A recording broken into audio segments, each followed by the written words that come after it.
How does that work? So what I would suggest is you are, in many respects, you're the product owner for that sprint planning session. But after that, try not to be the product owner and say, oh, well, this, I need this feature or I need this. Try to step back from that and be a teammate. Because the product owner realistically should be there for the sprint planning and then the end of the sprint. If you're doing the job right, the team shouldn't be thinking of you as being the product owner during the sprint while the work is being done. Again, this is tricky. This is tricky stuff. And it is certainly easier at larger companies or larger teams when you actually have multiple people doing these roles. That helps. One of the things that was cool with Amazing Society was I was product owner in 2 or 3 different areas, and then I was Scrum Master as well for other areas. So I would be like, woohoo, I'm going to grab my clipboard and go be Scrum Master for the art concept team, which was lovely. Because it's like, oh God, I'm dealing with monetization and the shopping and the UI and the catalog and all this stuff here. And now I just get to stand there and cheer on the artists as their Scrum Master. Go art. It was lovely. It was lovely. So that's something that can happen as well, is you, on a very large team, you may be product owner for some things and Scrum Master for others. I love that. I thought that was just delightful. Yeah.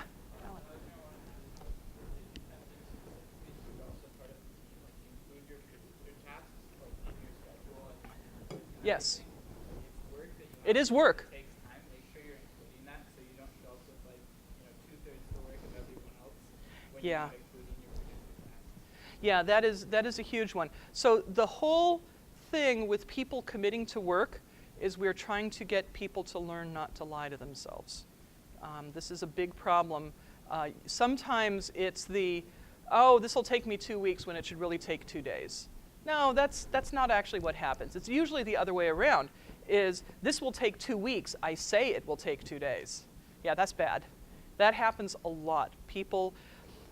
Sometimes it's wonderfully predictable. There was an artist that I worked with at Glue, and he was this lovely, lovely man. Actually, no, I'm sorry, the programmer. He was consistently 50% off in his estimates. He would say it would take him 2 days, it would take him 4. He would say it would take him 3 days, it would take him 6. This was actually fantastic because he was so predictable in it. But he just couldn't, he would not see how long it would really take him. Estimating is a whole nother topic though. We should save this. Like I said, I'm trying to just do this little overview tonight. Yeah, so the big thing here is again the committing to the stories. So I could, I don't know. So Joe, the form system that you use for tracking, I'm going to assign you to change it in some way for this week. I'm not ever going to do that. I'm never, ever, ever going to do that.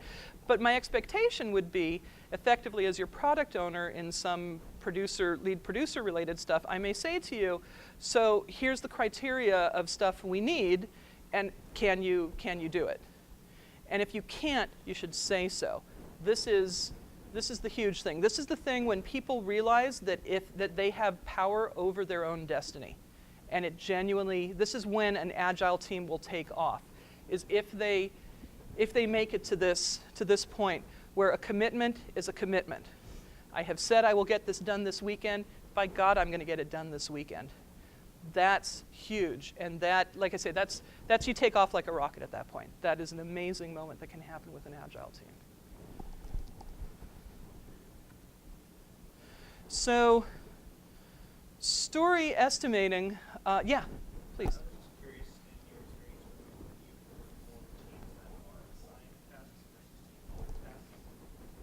So early in my career, it was very much the benevolent dictatorship. Here's the work we have to get done. You're doing this, you're doing this, you're doing that. I really regret not learning about Agile sooner, because the velocity of the team is directly related to their sense of ownership of their work. It's that simple. That is why we love Agile, is because a team that owns their own work does it better and they get more of it done. And frankly, it becomes more predictable. That's huge as well. The last few years, I have, so I guess, yeah, because that company, we were still very waterfall. Yeah, it was basically when I was at Microsoft that we started using Agile, working with outside studios, and started seeing the benefits of it.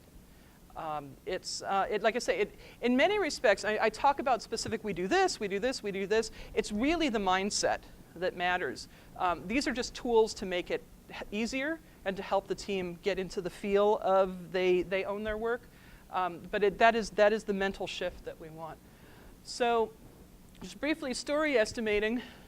This is the tough one. Nobody does it well. Nobody likes to do it. This is the one that you kind of, I have had to tell teams, okay, we are doing this, and I have to simply impose this as part of the process because teams don't like to do this. Because nobody wants to be wrong. Nobody wants to estimate incorrectly in one direction or another.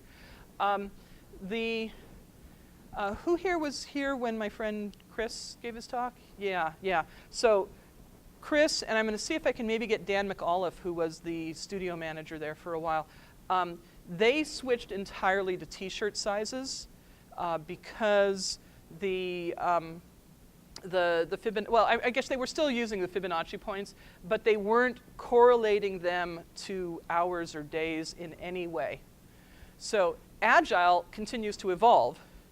And the method of Agile that I first started using, story points actually worked out to approximate ranges of days. And studios are trying, a bunch of studios are trying not to use that now. And that was a very interesting thing that Chris was talking about. But yeah, I think that will probably be next week. We'll get more into that. So this is, we're now falling into the realm of things that you may or may not want your teams to do. So I hugely recommend sprint planning. If you don't have some sort of planning session, please consider it, because it is such a good way to make sure everybody understands the work that's going to be done, about how long, maybe rough guesses as to what they think they can take on, just getting that we're all together, we're all committed, we're all going this way. Tasking is actually, sorry, I'm going to sit for a sec. My back is not liking me this week. Tasking is actually a different thing that for a full-time team, I strongly recommend. You may or may not want to do it. So the idea is we've got this work story that defines what is testable, what are the outcomes of it. The tasking is the person who's going to do the work actually breaking it down into individual things. So that might be for your artifact story, I need some sort of proximity detector. So I'm going to write a task which is, program proximity director, proximity detector with certain criteria and stuff like that. And then I'm going to need the UI to come up, so I need to write a UI element that will do that. So that's the very specific nitty-gritty details of what you're actually going to do. And then you estimate again against that, because before you were saying, oh yeah, this whole thing, it's a medium story. I can totally commit to it in this sprint with my other homework and everything. But as you get into it and you start breaking it down a little further, you may find, oh, actually this is huge because we don't have a menuing system. Okay, wait, that was bad. We should have caught that as a dependency, but in any case, this is kind of the belt and suspenders to make sure you catch stuff like that. Yeah, question?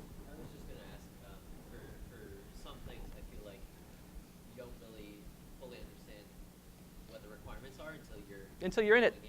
Yeah. You don't want to change the story mid-sprint. So that could be something where, we try not to break the sprint. We try not to say, okay, we're invalidating all the work that is going on in this. But yeah, that may be something where it's like, okay, I'm probably not going to be able to get to the second story. You let people know. You communicate. The whole idea is to recognize that, yeah, the moment you start working on something is when you know the least about it. And that's going to change. And you'll learn more as you go. So the idea is to be flexible, to be agile, but to try your best not to change the work you've committed to in the sprint. to try to keep that solid. And if you can, try to then bring that back and say, okay, we didn't have, I don't know. I keep coming back to your artifact story. We didn't have the ability to display bitmaps in our menu system. But it also wasn't a requirement of the story. The story said just do text, but wouldn't bitmaps be cool? Make that a different story. Make that something different, because that may be something where your product owner is going to go, okay, having an image in that little pop-up, yeah, that would be pretty cool, but we don't have save game yet. Maybe we need to get save game implemented before we do this nice little add-on to that story. You're letting people make good decisions and to prioritize. A lot of this, the whole backlog thing is just constant. I would be constantly shifting things up and down in priority. I still do on projects. The reality is you're never going to get everything done that you think you want to do. So you're always prioritizing. So this is something, I mean, think about it. If you have something really difficult, and hopefully you don't at this point, then you might want to do the task breakdown where you really go into that fine level of detail, or you may not. So yeah, daily stand-ups. The easiest thing in the world and the most useful for a professional project, hands down. They're very simple. Everybody talks. Everybody says, I finished this, I'm working on this, I am blocked or I am not blocked. And that's it. And then you move on to the next. Yeah? What is the role of the Scrum Master versus product owner in the This is the thing that the Scrum Master actually runs. So the Scrum Master may do things, so in my Scrum Master hat with my last team at Glue, I would do things like there was one guy who liked to talk a lot. I'd kind of make sure we started so that he went last, because then other people could leave if he was talking about technical stuff that, the artists could leave if he was going to talk about technical stuff in detail. He was our tools guy. He always had technical stuff to talk about. It's also making sure everybody participates. One of the things that I saw at one company is they would not let their QA people participate. And I'm like, what? They're on your team. They're embedded in your team. They are essential to your team. They are the last sword and shield standing between you and shipping a buggy game. Of course they should be part of your daily stand-up. I get somewhat passionate about this topic, as you can see.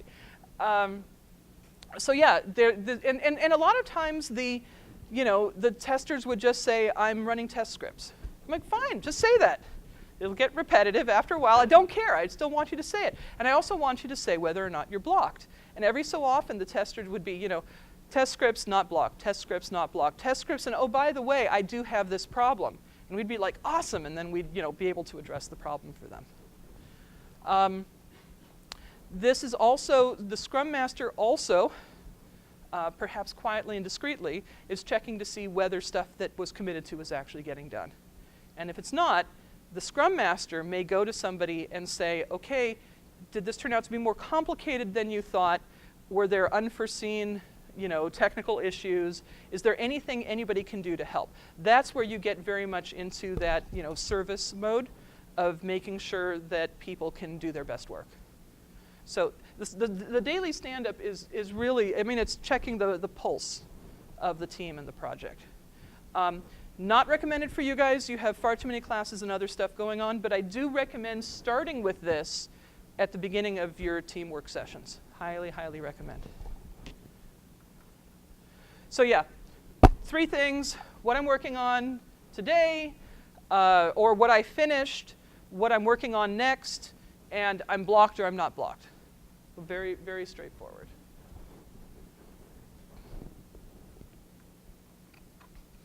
Yeah, yeah, that one guy. So yeah, there was a fantastic guy, but he would just start a technical meeting as stand-up, and I was just like, do it at the end, do it at the end. These should be fast. A stand-up really should not take more than 10 or 15 minutes. It's really just a check-in, a health of the team thing. So now we get into stuff, and I've got like problems and solutions.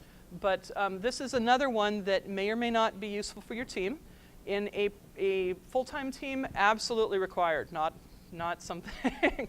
The idea is this is the team reviews the work, not the product owner, but the team. They demo the work, if appropriate. Or if it's something where QA ran the tests on it, QA would say, I verify that the work was done. The idea is this is all the work that we did in the last 2 weeks. We're verifying it. We're signing off on it. And the product owner is supposed to formally accept the story. And so I would do that. I'm like, I accept the story. Work is good. This is also, and this is hugely, hugely important when people are working for month after month after month on a major game project. You celebrate what's cool. So one of the things, the last team that I worked on, part of the team was overseas, part of the team was here in Kirkland. And I wanted everybody to just get a sense of what the other teams were working on, the other parts of the team. So I would specifically show off the art and stuff like that. Not really a part of our stories. I mean, this was work that they were doing. Effectively, we had parallel teams going. But it was cool, and it was fun, and it was a morale moment. It was definitely a look at this cool thing. So this is something, as producers, when somebody on your team does something cool, make sure you, in public, in front of the team, give them, awesome, you did good. Make sure you celebrate. Very important for the long-term health of a team. So this is one that, again, you may or may not want to do. I highly recommend it for professional teams, but even professional teams sometimes, they don't want to do this. The sprint retrospective is all about the team trying to learn to do better. And it's tough. Teams that aren't used to doing this don't want to do it.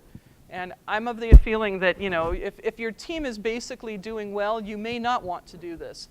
But if your team is doing well, maybe you could do better, in which case this could help. I generally started off by everybody gets to say, what they think went well. Usually people aren't too hesitant to do that. They're like, yeah, Joe did some awesome work. Did you see that stuff? That was great. That looked great. What didn't go well? Yeah, people don't want to talk about that. But it's useful. It is useful to do that and to know what, here is something that did go wrong, and then it's that next, what can we do to do better with it? How can we change? So one misconception that people get when they think about Agile is they think that it's just a series of sprints working off a backlog, and there's not that much structure to it. There actually is, on professional teams, a lot of structure that goes into it, and those are the releases. So the idea here is it's a group of sprints where you have overarching goals. So we had, I'm just trying to think, what were some of the, some of them, you're trying to avoid the we're going to have this done on this date problem that you run into where, things may change. You may change your mind about this. So this can wind up being more themes than a specific, here are the things that we want to get done.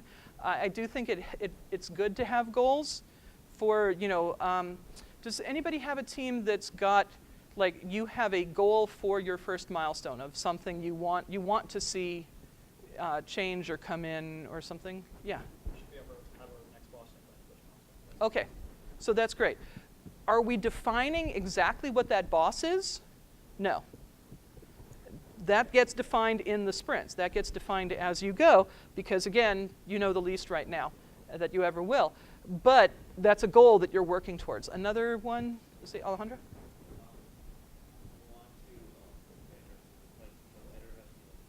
Ready to use? Or completely done? You can move on to other stuff. Okay. So that I could say as an editor completion goal which may mean that some features don't make it in, but you're setting this is what we're trying to accomplish in this release.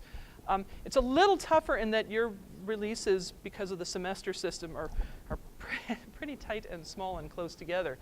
But this is something that sometimes Agile teams won't do. And you can survive without it, but I do think it helps keep that focus, particularly for the product owner. It helps keep okay, our goal is one more boss. So as product owner, I need to be thinking, what are the stories that have to happen so that we have one more boss in? And there's going to be art, design, code stories that are going to come in. So, yeah, cake and ice cream for dinner. It is so easy for a team and a product, it's like, oh, but I want to work on this. This is where I believe you do the hardest stuff first, so that you're not postponing it and have a day of reckoning at some later date. It doesn't necessarily win you friends as a product owner to do that, but I think it is the healthiest for the product. The other thing is, what's implied here is that you know what the hardest things are. It is possible that's going to change. You may find something else that is also hard to do that you didn't realize, but at least you are doing stuff in the right priority. Lack of clear goals. This will kill you. This will just plain kill you dead. If you have a sprint where you don't know what you want to get out of it, you don't have those clear goals, you won't get anything good out of it, kind of by definition. And yeah, this thing where somebody wants to be the boss. It is this is probably the hardest thing. I mean, it was personally difficult for me to learn to not be the boss after having, prided myself on being a benevolent dictator for years as a game producer. But the difference that it makes is pretty astounding. So I'm going to now pose some questions and suggest things. So people don't know what each other is working on. That's a communication issue. You can do daily stand-ups. What are other things you could do to make that clear? Yeah? Easily accessible team schedule. Yeah, I absolutely agree with that. Others? Got a lot of teams that use Skype. Yeah, Alejandra? They move it into a done? Yeah. So you can have a predictive schedule. This is what we've committed to, but also have here is where things are at. And yeah, this is a problem that happens a lot. Of all these things on a professional team, because I have trained teams in Agile that have never done that before. I come in and they're like, oh yay, our new boss. I'm like, no, not your boss. I'm going to be your product owner. And so sprint reviews and stand-ups, in your case, a check-in meeting at the start of the work session. Highly, highly recommend. Yeah, question? So, yeah, something like that. So I personally, basically, my feeling on it is the only method that I don't like to use. I am happy to use whatever the team wants. I personally do not like using a physical Scrum board with sticky notes because my handwriting is unreadable. I would far prefer to type.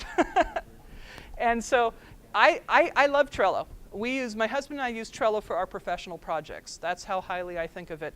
Jira is good. I'm not such a big fan of Rally, but it's out there. I think there's a bunch of teams who are using Jira, and I think are able to do it under student licenses. There's definitely a lot of options out there, but the point is it has to be something the team wants to use. The team has to be willing to do it. This is all about the team not imposing process on them, but saying, here is a problem, here is a solution that I think will work. An example, the team that I trained in Agile a while back, we started doing our daily stand-ups with the Trello board up. And they said, Ellen, it feels like it's a distraction. And I'm like, well, what would you like to do? And they were like, well, why don't we have the Trello up every other day? And I'm like, done. Because you're the team. You are deciding how best you want to work. If this is a distraction, we shouldn't do it. If it's a benefit, we should do it. It's a little tricky to get into that mindset. Yeah. I also on my team we have Trello as well, Mm-hmm. but only certain members of the team like to work with it, others don't. So Yeah. for the benefit of those that do, I keep it updated at each sprint planning session. And for those who don't, they find their benefits through face-to-face contact. Right. It's not that much extra work to be able Mhm. to benefit the HR. Yeah. Yeah, it is definitely something where, I mean, you should know what's going on as the producer, but understand that some of your team are going to be like, oh, I don't want to check Trello every time I sit down to work. You know, I don't want to do that. I try to encourage people to do it, but I certainly had plenty of people where I'm just like, you never need to update Trello. And come talk to me and we can go through what's there. That's fine. I don't care. You're doing your work. You are committed to your work. That's the only thing I care about.